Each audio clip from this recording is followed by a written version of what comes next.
Halo teman-teman semua, kembali lagi di channel saya Mahesa Daniswara. Sekarang ada motor Serra 150L.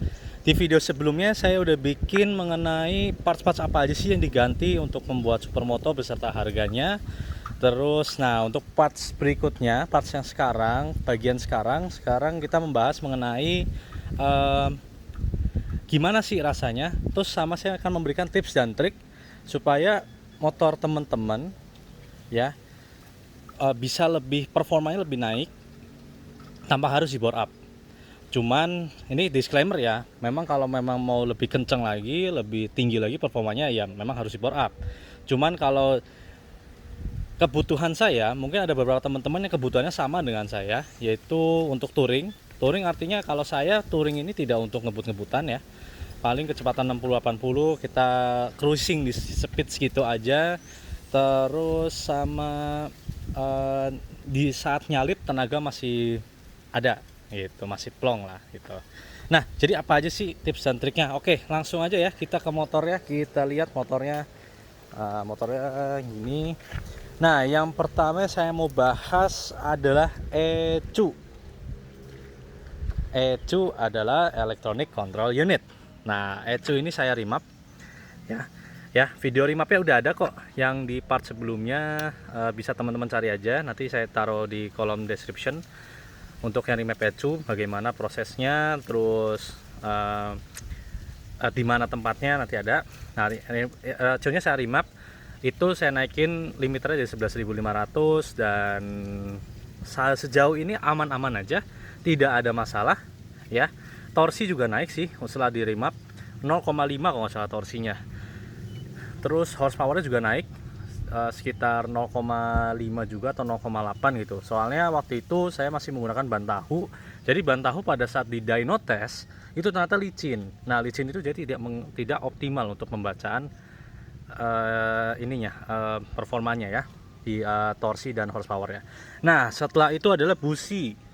Nih businya nih yang tadi yang di video sebelumnya saya sudah sebutin, saya menggunakan busi Breeze Aoline XR9 nggak salah yang racing ya. Tapi nanti teman-teman kalau mau nyari tipe yang ini bisa hubungin di kontaknya langsung di Shopee atau Tokopedia, tanya aja busi yang bagus untuk Honda CRF untuk touring tuh apa, pasti diarahkannya ke sini. Saya lupa serinya yang mana, cuman itu lihat warnanya biru tuh. Ini bahan bakunya ada campuran silver, jadi dia kalau di busi itu ada pelatuk yang begini. Nah, kalau dia nggak ada pelatuknya, itu dia bulat gini aja, jadi apinya tuh 360 derajat gitu. Jadi pengapiannya jauh lebih bagus dibandingkan busi standar. Nah, ECU, busi, lalu apalagi gear. Ini dia gearnya. Jadi gear ini ada perhitungannya ya ternyata teman-teman. Jadi kalau secara simple, logika sederhananya, kalau teman-teman mau untuk ngejar top speed ya, untuk di jalan raya, teman-teman bisa kecilin gear belakang.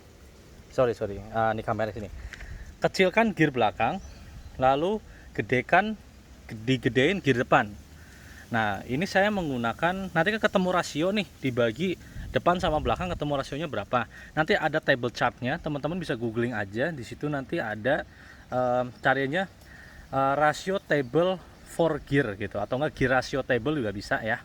Itu nanti teman-teman bisa tahu kira-kira perbandingan gear yang berapa aja sih yang teman-teman butuhin. Nah, kalau saya ketemunya rasionya 2,88. Itu dapat dari angka yang belakang saya menggunakan gear 46, yang depan saya menggunakan gear 16. Tadi sudah sesuai dengan logikanya ya. Dan ketemunya 2,88. Secara top speed lumayan naik. Di saya motor ini gigi 4 bisa sampai 70 ya. Gigi 4 sampai 70, karena sayangnya motor ini nggak ada RPM-nya, jadi saya susah untuk menentukan berapa RPM-nya gitu. Cuman sejauh ini daripada gear standar yang saya pakai, ini jauh lebih baik untuk top speed-nya. Cuman ditarikan bawahnya sih juga enak juga ya, nggak sampai terlalu berat banget, nggak kok, enak. Nah, setelah gear ada lagi parts yang lain, yaitu oli. Olinya saya menggunakan BM1 yang bukan yang gold series, yang BM1 3 PC 3100 ya, yang 10W40. Itu saya menggunakan BM1. Apa sih kelebihannya menggunakan BM1? Yang sejauh ini ya BM1 itu yang saya temukan, dia tuh mesin nggak cepat panas, itu yang pertama. Yang kedua, mesin itu ya tadi nggak cepat panas. Terus kalau dia untuk jarak jauh tuh juga enak, nggak ada penurunan performanya tuh, hampir dibilang nggak ada sih ya. Nah, terus apa sih hubungannya gear dengan mesin? Nah, secara logikanya gini ya, yang saya dapatkan ya, ini pengalaman saya di Honda CR-V ini. Jadi Honda CR-V ini kan awalnya motor trail. Trail itu diciptakan untuk ngejar torsi ya, bukan high speednya, bukan ininya. Jadi torsinya itu harus diimbangin dengan gearnya gitu. Jadi motor ini memang sih buat sentak-sentak tuh enak. Nah, kalau misalnya teman-teman pakai gear standar yang ukuran 1549, depan 15 belakang 49, nanti teman-teman ada pengaruhnya di satu, bahan bakar bisa lebih boros, yang kedua mesin bisa lebih panas. Karena kenapa? Karena ketika teman-teman mengecilkan gear depan, men-setting ulang ya gear rasionya untuk ngejar top speed, otomatis gear itu lebih mudah lebih ada beban, ada tahanannya gitu loh. Jadi nggak cepat naik putaran mesinnya. Nah, itu yang menjaga mesin itu supaya tidak cepat panas. Nah, ibaratnya gini deh, teman bayangin kalau misalnya teman-teman naik sepeda. Nah, teman-teman kalau misalnya naik sepeda, kan kalau teman-teman pakai gigi satu atau gigi yang paling gede itu, nah teman-teman goesannya cepet kan, putaran kakinya cepet kan. Nah, kalau teman-teman kecilin lagi, putaran kakinya lebih lambat tapi larinya lebih kenceng, betul nggak teman-teman? Nah, seperti itu di motor pun sama. Jadi yang teman-teman rasain di sepeda itu sama aja kayak mesin rasain gitu loh. Jadi nanti logikanya kayak gitu ya, kebayang ya teman-teman ya. Nah, terus tadi oli udah, gear udah. Nah, satu lagi nih teman-teman nih, yaitu filternya saya ganti dengan filter busa. Caranya bagaimana? Saya sorry banget nih kemarin nggak bikin caranya bagaimana untuk membuatnya. Dan ini saya juga nggak bawa kunci untuk buka. Paling gini ya teman-teman ya, saya kasih gambaran aja. Kalau teman-teman punya gear bukan gear, filter udara ori, itu lebih baik disimpan ya. Terus teman-teman beli aja yang filter udara yang murah tuh Tokopedia. Nah, nanti itu digunting teman-teman. Kan awalnya pakai filter kertas kan. Nah, filternya itu diganti filter busa, nanti digunting. Nanti saya kirimkan linknya di kolom deskripsi, gambarannya bagaimana. Soalnya saya juga meniru dari situ. Dan itu enak banget asli, napas jadi lebih plong. Walaupun ini knalpot standar ya, knalpot itu standar masih, cuma napasnya jadi lebih plong dan enak sih. Mesin juga nggak terlalu panas. Nah, sekarang udah banyak perubahan seperti itu. Pasti ada teman-teman bertanya, bang, bahan bakarnya bagaimana, poros nggak? Nah, ini dia nih, ini saya mau sekalian video ya, saya mau videokan bahan bakarnya. Oke, ini sebenarnya udah 1 bar. Kalau misalnya teman-teman didirin begini, memang CR-V kan dia lebih miring ya. Jadi kalau didirin ini aslinya udah 1 bar. Anggap ini 1 bar ya. Ini kan posisi miring ya.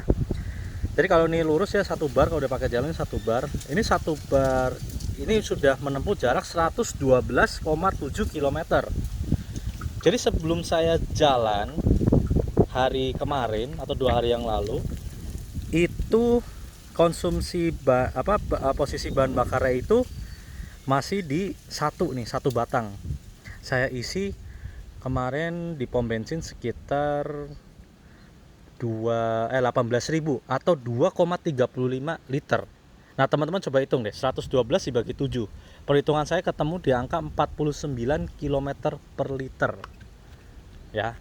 Dengan riding style kayak saya tidak betot-betotan ya mainnya ya.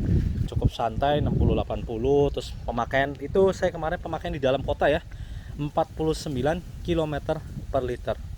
Dan kebetulan hari Minggu, mungkin kalau misalnya hari biasa, hari kerja, bisa lebih macet lagi ya, mungkin turun lah ya, nggak seirit itu. Cuman kalau lancar 49 km per liter. Jadi gimana teman-teman, walaupun udah dimodif, performanya juga naik, bensin tetap irit gitu.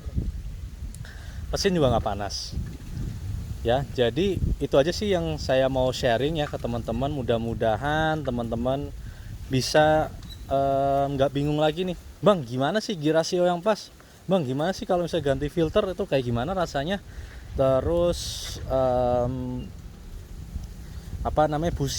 busi pilihan yang bagus kayak apa, itu semua sudah dijawab ya. Dan saya udah buktikan performa mesin nggak ada masalah, nggak ada penurunan, bagus.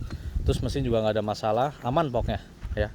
Saya udah pakai settingan ini kurang lebih udah 1000 km gitu. Jadi 1000 km pertama saya pakai settingan standar, terus 1000 kemudian saya ganti dengan settingan ini semua, dan hasilnya oke. Dan ini udah settingan touring banget sih, pas kalau menurut saya gitu ya. Mungkin kalau teman-teman mau kurang kenceng, kurang nih bang, ya silakan main di bore up, karena memang saya kan logika sederhananya mengoptimalkan kinerja mesin. Kinerja mesin bisa optimal apabila api pembakaran besar, udara masuk banyak ya, terus gear rasionya pas gitu. Kalau mau lebih optimal lagi, bongkar, ganti itu stroke dan sebagainya ya.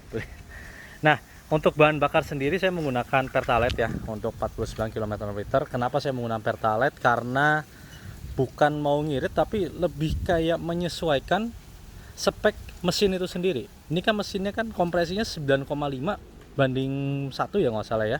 Itu artinya bensin yang cocok ada menggunakan RON 90 ya, minimal Pertalite gitu. Pertama juga boleh, nggak apa-apa, cuman saya lebih menyesuaikan aja gitu. Oke teman-teman, gitu aja yang bisa saya sharing. Terima kasih nih yang sudah menonton video sampai habis. Jangan lupa like, komen, dan subscribe ya. Terus teman-teman kalau punya pengalaman boleh komen di kolom komentar di bawah, supaya teman-teman yang lain ngebaca juga ada masukan-masukan lain ya.